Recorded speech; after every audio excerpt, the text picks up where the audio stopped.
केंद्रीय बजट 2026 से जुड़ी हुई महत्वपूर्ण विषय वस्तु को आप सभी अब मेरे साथ पढ़ना प्रारंभ कर रहे हैं। और आप सभी जानते हैं कई सारे रिकॉर्ड इस बजट से बनते हुए दिख रहे हैं। सबसे पहली चीज, वित्त मंत्री निर्मला सीतारमण जी के द्वारा ये नवा बजट प्रस्तुत किया गया, नवी बार ये आम बजट प्रस्तुत किया गया, जो अपने आप में एक बड़ा रिकॉर्ड है ना।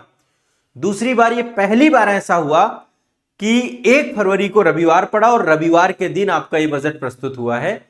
और चूंकि बजट प्रस्तुत हुआ है, इसलिए आमतौर पे सामान्य दिनों में जो हमारा शेयर मार्केट है वो शनिवार और रविवार को बाजार बंद रहता है। तो बजट के कारण से पहली बार रविवार को शेयर मार्केट आप सभी का ओपन रहा, है ना। तो आइए केंद्रीय बजट 2026 बहुत विस्तार से हम लोग पढ़ेंगे।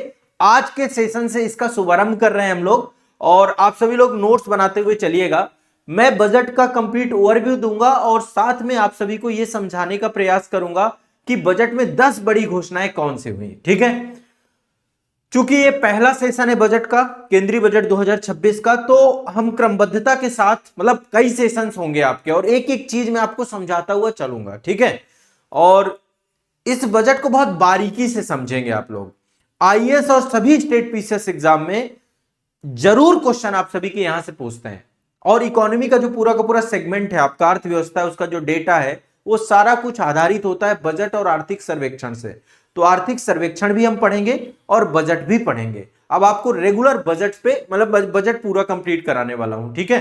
तो एक एक करके चीजों को देखते हुए चलते हैं। और आप सभी के मन में कोई भी प्रश्न आता है, कुछ भी आता है, तो आप लोग एक बार मुझसे पूछ लीजिएगा। मैं बजट को शुरू करने से पहले एक विषय वस्तु जो सबसे पहले जानना जरूरी है कि एक्चुअल में बजट में होता क्या है। देखिए, केंद्रीय बजट 2026-27 है, पहली बार हमेशा आगामी वर्ष के लिए बजट होता है, ठीक है।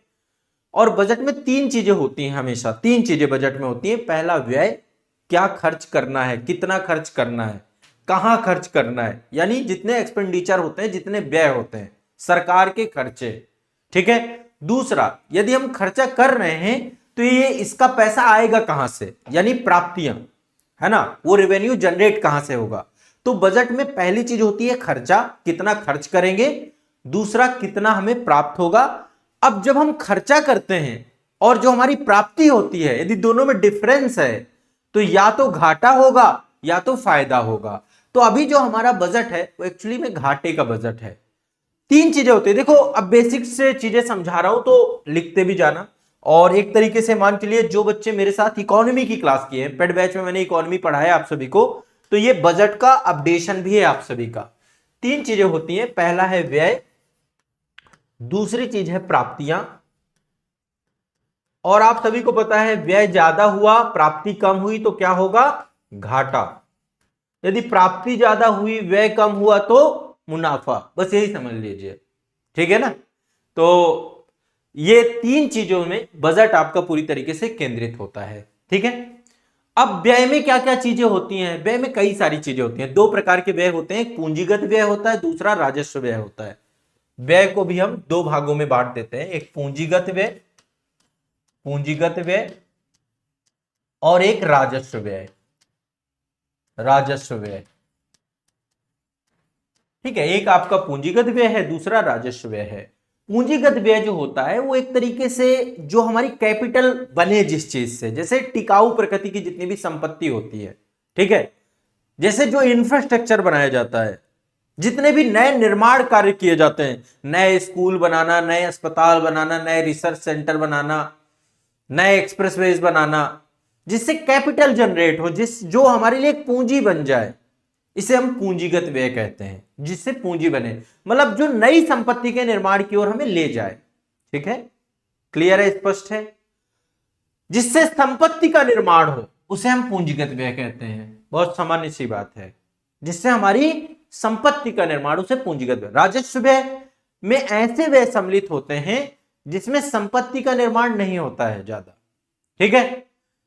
इसमें वेतन होते हैं, सब्सिडी होती है, ब्याज, जो हमारे सरकार के द्वारा ब्याज लिया जाता, पैसा लिया जाता है, बहुत सारे विदेशी जो है राष्ट्रों से भी लिया जाता है और देश के अंदर भी। मतलब सरकार, चूंकि देखिए सरकार के खर्च ज्यादा हुए और प्राप्ति कम हुई तो सरकार क्या करेगी, कर्ज लेगी। और जो कर्ज लेगी तो कर्ज का क्या देना पड़ेगा, ब्याज भुगतान करना पड़ेगा, कर्ज ऐसे तो मिलेगा नहीं हमें। इतने बड़े बड़े प्रोजेक्ट चल रहे हैं इंडिया में, तो कई सारे देशों के सहायता से भी चल रहे हैं, है ना। तो देश के अंदर से और देश के बाहर से दोनों तरफ से हम कर्ज लेते हैं और उस कर्ज का हमें ब्याज देना पड़ता है। तो सरकार जो है, जो सरकार की राजस्व व्यय होते हैं, राजस्व व्यय में जो लेबर चार्ज है, मजदूरी है, वेतन है, सब्सिडी है, ब्याज भुगतान है, आमतौर पे सब राजस्व व्यय होते हैं। दो प्रकार के व्यय मैंने आपको बता दिया। क्लियर है, स्पष्ट है, कोई दिक्कत तो नहीं है, आसानी से समझ में आ रहा है, बहुत सामान्य है। अब हम बात करते हैं प्राप्तियों की। प्राप्तियां कहां कहां से होती हैं? एक तो सरकार को टैक्स से पैसा मिलता है, वो सब कुछ बजट में यही सब मिलेगा आपको जब आप बजट पढ़ोगे। देखो ये पहला सेशन है, मैं चाह रहा हूं थोड़ा सा आपका फाउंडेशन क्लियर कर दूं, ठीक है ना, फाउंडेशन क्लियर कर दो। तो सरकार को पैसा मिलेगा कहां से? एक तो टैक्स से मिलेगा, टैक्स से मिलेगा। दूसरा, सरकार ने जो पूंजियां बना रखी है, इंफ्रास्ट्रक्चर बना रखा है, उनसे पैसा मिलेगा। और तीसरा, सरकार क्या करती है? ब्याज ले लेती है, कर्ज ले लेती है ना। तो सरकार को तीन तरीके से पैसा मिलता है। पहला राजस्व, राजस्व का मतलब है टैक्स, बस एक भाग में समझ लीजिए, टैक्स से, वो कितने भी, चाहे डायरेक्ट टैक्स हो चाहे इनडायरेक्ट टैक्स हो, टैक्स से पैसा मिलता है सरकार को। दूसरा, गैर ऋण पूंजीगत प्राप्तियां और ऋण सृजन पूंजी प्राप्तियां, कुछ से ऋण बनता है यानी ऋण लेती है, जो कर्ज लेती है ना। और दूसरा जो है, जो सरकार के इंफ्रास्ट्रक्चर है, उनसे भी सरकार की प्राप्ति होती है। क्लियर है, स्पष्ट है, कोई दिक्कत तो नहीं है? हाँ, समझ रहे हैं। बाकी इन चीजों को भी मैं डिटेल में आऊंगा। फिर जब आप पढ़ेंगे ना, तो तीसरी चीज है घाटा। घाटा को हम यूज करते हैं राजकोषीय घाटा का। बहुत सिंपल सी बात है, व्यय ज्यादा है, प्राप्ति कम है, घाटा ही होगा, ठीक है। तो इसके बारे में भी हम चीजों को समझेंगे। तो बजट में, आमतौर पे बजट में आर्टिकल 112 में प्रावधान किया गया है, भारतीय संविधान के आर्टिकल 112 में हमने बजट शब्द यूज ना करके वित्तीय वार्षिक विवरण की बात की गई है। वहां पे वित्तीय वार्षिक विवरण को लेकर के वहां पे जिक्र किया गया है, ठीक है।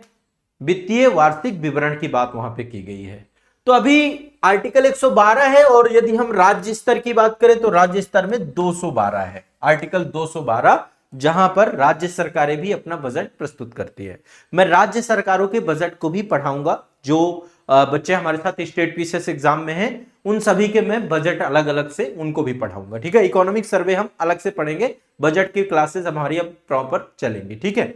तो ये तीन बातें आमतौर पर मुझे लगता है कि आप समझ गए होंगे। अब बात करते हैं हमारा जो केंद्रीय बजट आया 2026-27, ठीक है। नोट्स बनाते हुए चलिएगा। देखिए मेरी क्लास में मतलब ऐसे नहीं बैठना, मूक दर्शक बन के नहीं बैठना किसी भी बच्चे को। मैं चाहता हूं कि आप मेरी क्लास में बैठिए।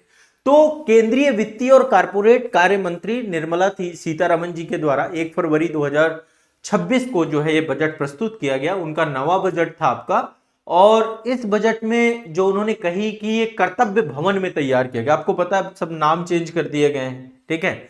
आमतौर पे जो नॉर्थ ब्लॉक है आपका, राष्ट्रपति भवन है, उसमें नॉर्थ ब्लॉक है, नॉर्थ ब्लॉक के बेसमेंट में ही बजट आपका पूरा तैयार होता है, ठीक है। जब तक बजट तैयार नहीं हो जाता है, नवंबर से स्टार्ट होता है बजट बनना, और जितने भी हमारे प्रशासनिक अधिकारी से जुड़े होते हैं वो सब अंडरग्राउंड वहीं रहते हैं। बाद में हलवा सेरेमनी होती है ना, दही भी खिलाया जाता है, वो कई सारी सेरेमनी होती है, उसके बाद फिर बजट आपका ये। तो इसमें इन्होंने बताया कि ये जो मतलब कर्तव्य भवन में तैयार किया गया पहला बजट है, और ये बजट जो है 3 कर्तव्यों से प्रेरित है। 3 फंडामेंटल जो है इसके ड्यूटीज हैं इस बजट के। तो पहला कर्तव्य है उत्पादकता और प्रतिस्पर्धा बढ़ाने, वैश्विक उथल पुथल के परिदृश्य में लचीलापन ला करके आर्थिक विकास को तेज करना। ओवरऑल एक ही चीज है, मतलब इस बजट में 3 फंडामेंटल बातें की गई हैं। और एक बार चीजों को समझिएगा, शब्दों का जो है यहां पे आपको शब्दों को पकड़ना है। पहला कर्तव्य है आर्थिक विकास, सिंपल एक शब्द में मैं आपको बता रहा हूं, इकोनॉमिक ग्रोथ। और भारत आज के टाइम पीरियड पे विश्व में जो हालात चल रहे हैं, विश्व की सबसे तेजी से ग्रोथ करने वाली अर्थव्यवस्था के तौर पे तो है ही, चौथे नंबर पे हम जीडीपी के आधार पे पहुंच गए हैं। तो पहला कर्तव्य है आर्थिक विकास करना, उत्पादकता बढ़ाना, प्रतिस्पर्धा बढ़ाना। और जो इंटरनेशनल सिनेरियो चल रहा है, देख रहे हैं, ट्रंप टैरिफ की बात कर रहे हैं, गल्फ पूरा प्रभावित चल रहा है। अभी यूरोप के साथ हमने एक बहुत बड़ा ट्रेड डील किया है, उस पर मैं अलग से एक सेशन लेने वाला हूं, आपको बढ़िया समझाऊंगा। दूसरा कर्तव्य का है भारत को समृद्धि के पथ पर सशक्त साझेदार बनाना और लोगों की आकांक्षाओं को पूरा करना और लोगों की क्षमताओं को बढ़ाना। ठीक है, भारत को समृद्धि के पथ पर सशक्त साझेदार बनाना, मतलब ओवरऑल ये मान लीजिए कि ये जन कल्याण से जुड़ी हुई बातें, लोगों की आकांक्षाएं पूरी करना, है ना। तो ओवरऑल एक तरीके से भारत को समृद्धि पथ पर ले जाना, दूसरा कर्तव्य समृद्धि पथ पर ले जाना। ठीक है, और जो तीसरी बात की गई है इस बजट में, मेरी बात आराम से समझते जाइएगा, लिखते जाइएगा, नोट डाउन करते जाइएगा। तीसरी बात है सबका साथ सबका विकास। सरकार का यही दृष्टिकोण शुरू से था। इस दृष्टिकोण के अनुकूल यह सुनिश्चित करना सबकी सार्थक भागीदारी, है ना, सबकी भागीदारी, परिवार, समुदाय, क्षेत्र, संसाधन, सुविधाओं और अवसरों तक सबकी पहुंच। तो पहली बार यह बजट कर्तव्य भवन में बना और इसके 3 फंडामेंटल कर्तव्य आपके जो है तय किए गए। ठीक है, इसमें आप जन कल्याण लिख सकते हैं, जन कल्याण। तो ये तो देखिए शब्दों की बात होती है, शब्दों के साथ खेला जाता है, लेकिन एक्चुअल में यदि मैंने पूरा बजट पढ़ा है तो उस आधार पे कुछ बहुत नया नहीं है कुछ इस बजट में। ठीक है, कुछ बहुत बड़ा नया नहीं हो। कल तो शेयर मार्केट भी काफी डाउन चला गया, ठीक है, क्योंकि एमएसएमई सेक्टर के लिए बहुत कुछ देखने को नहीं मिला, और उन सब पे भी मैं बात करूंगा एक एक करके। ठीक है, इसके बाद मैन्युफैक्चरिंग सेक्टर, देखो हमें मेन जो है हमारा जो रोल होना चाहिए ना, मैन्युफैक्चरिंग को लेकर के होना चाहिए। अब सरकार की 10 बड़ी घोषणाएं मैं आपको बताना चाहता हूं इस बजट में, ताकि आपको एक ओवरव्यू मिल जाए, और फिर मैं एक एक करके इस पूरे बजट को आपको पढ़ाने वाला हूं। सरकार ने इस बजट में 10 बड़ी घोषणाएं जो की हैं वो हम एक एक करके समझेंगे। पहली बड़ी घोषणा, आप, मैं चाहता हूं लिखते जाना, साथ साथ में लिखते जाना।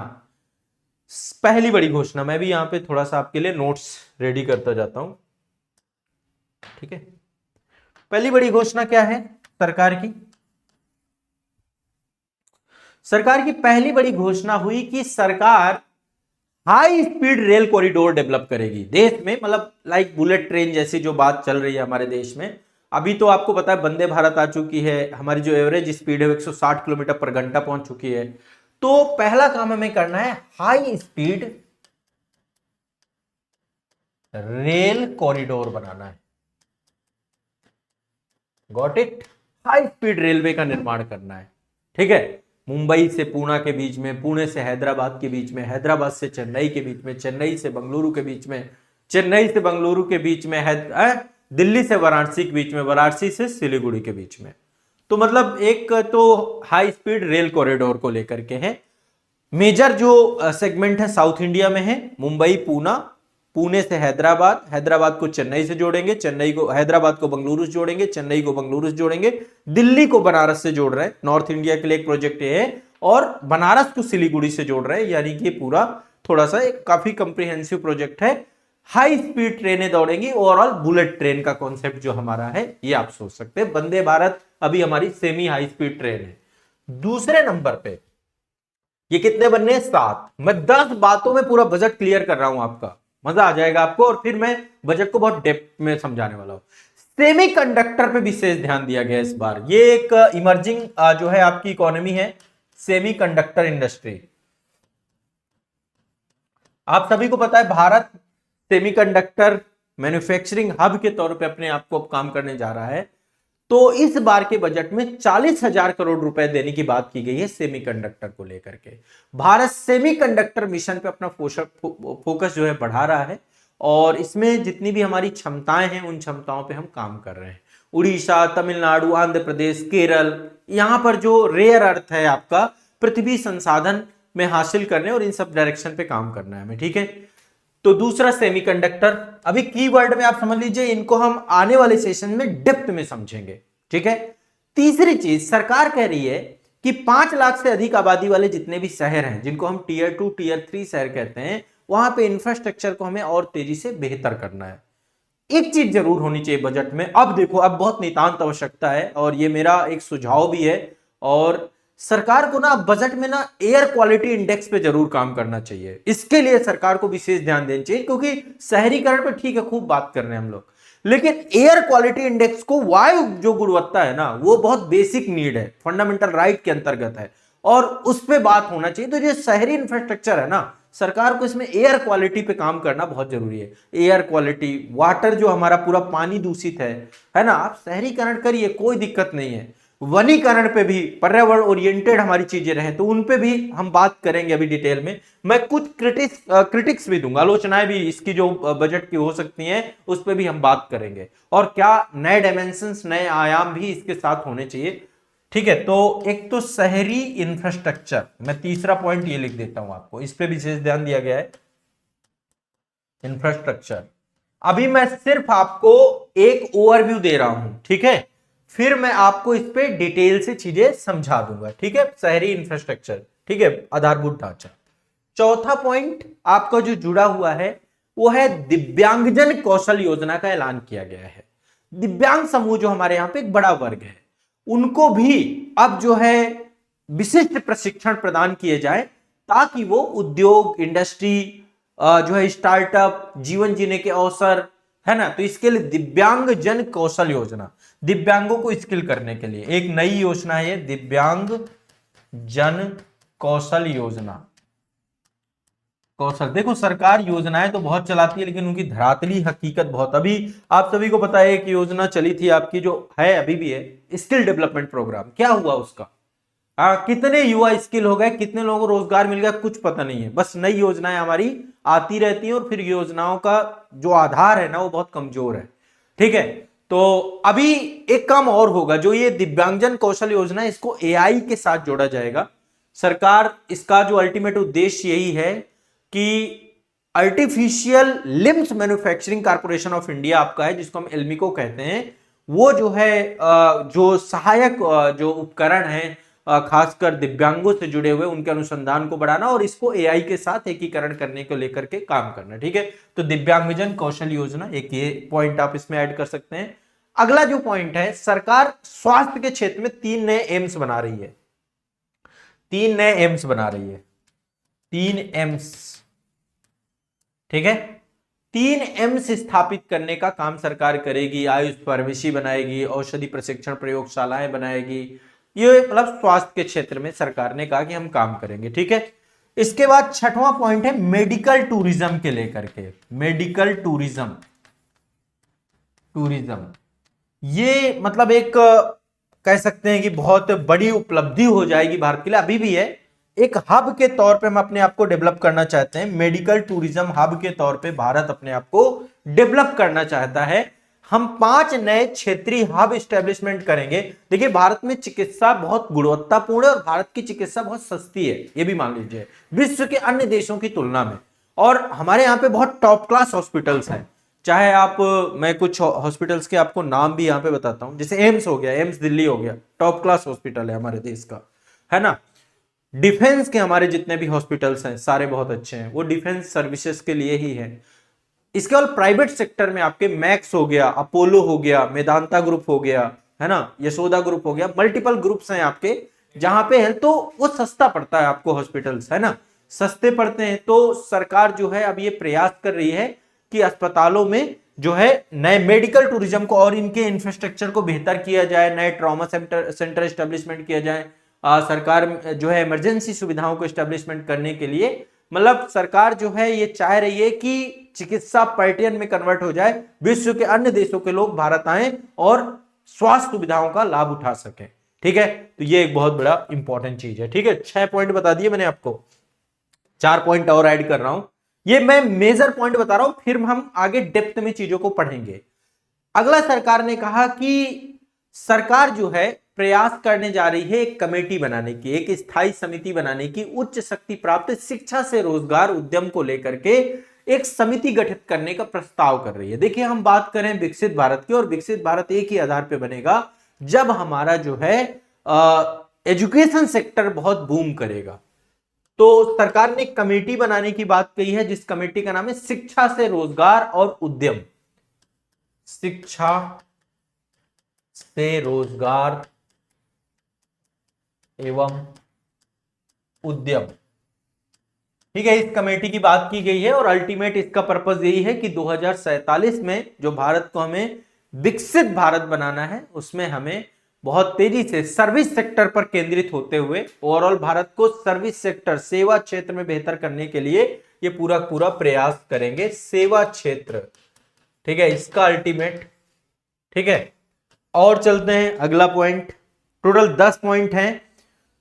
सरकार ने कहा कि जो लोग भारत से बाहर रह रहे हैं, बहुत सारे लोग भारत से बाहर रह रहे हैं, ठीक है, उनके लिए कुछ सरकार जो है ये प्रयास कर रही है कि यहां पर निवेश को लेकर के, मतलब जो भारत से बाहर रहने वाले लोग हैं, अप्रवासी भारतीयों के भारत में निवेश के अवसर को बेहतर करना, इन्वेस्टमेंट वो भारत में करें, और इसको लेकर के सरकार प्रयास कर रही है।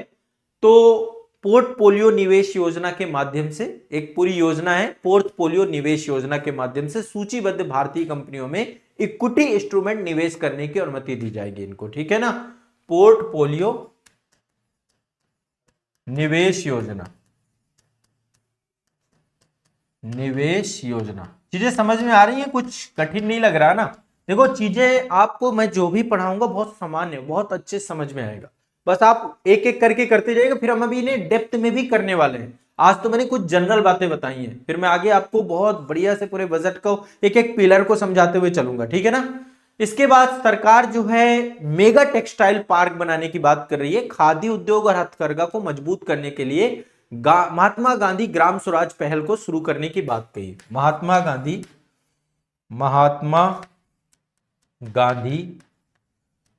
ग्राम स्वराज पहल, महात्मा गांधी ग्राम स्वराज पहल जो है ये आपका काम करेगी खादी इंडस्ट्री जो हमारी है और हैंडलूम इंडस्ट्री, जिसको हम हथकरघा इंडस्ट्री कहते हैं, हथकरघा उद्योग, ठीक है। खादी और हथकरघा, इन दोनों इंडस्ट्री को हम बूम करने की बात करेंगे और ग्राम स्वराज पहल इसी के तहत है। इसके बाद वित्त मंत्री निर्मला सीतारमण जी ने ऐलान किया कि खेलकूद के सामान सस्ते किए जाएंगे, यानी कि स्पोर्ट, खेलकूद के क्षेत्र में स्पोर्ट एक्टिविटी को लेकर के प्रमोशन की बात कही। गांव में जो है महात्मा गांधी स्वरोजगार का जो है ऐलान किया गया और इसके तहत जो खिलाड़ी हैं, खेलकूद हैं, उनकी तरफ बच्चों का रुझान बढ़ेगा। तो टोटल 10 मेजर पॉइंट हैं जो आइडेंटिफाई किए गए हैं बजट के। पहली बात है हाई स्पीड रेल कॉरिडोर बनाने हैं, सेमीकंडक्टर इंडस्ट्री, शहरी इंफ्रास्ट्रक्चर, दिव्यांग कौशल योजना, 3 एम्स बनाने हैं, मेडिकल टूरिज्म पे काम करना है हमें, ठीक है। शिक्षा से रोजगार एवं उद्यम, सर्विस सेक्टर को बूस्ट करना है, अप्रवासी भारतीयों को भारत में निवेश के अवसर प्रदान करना है, पोर्टफोलियो निवेश योजना, महात्मा गांधी ग्राम स्वराज पहल, ये आपका जो है खादी और हैंडलूम इंडस्ट्री को, और 10वां पॉइंट है स्पोर्ट इंडस्ट्री को। ये बजट का मेजर पॉइंट है, ठीक है, ये बजट के मेजर पॉइंट है। बजट अभी अब हमारा शुरू हुआ है, पहला सेशन था, अब रेगुलर कंटिन्यूअस बजट आपका चलता जाएगा। एक एक क्लास के माध्यम से आप बजट को मेरे माध्यम से समझते जाएंगे और आराम से पढ़ना है, तनाव नहीं लेना है। इसमें कोई दिक्कत हो तो बताइए किसी को, ठीक है। अब बाकी इससे जुड़ी हुई कोई भी चीजें होंगी तो मैं बाद में आपको बताऊंगा, ठीक है। अब अगले सेशन में हम डिटेल में डिस्कस करेंगे।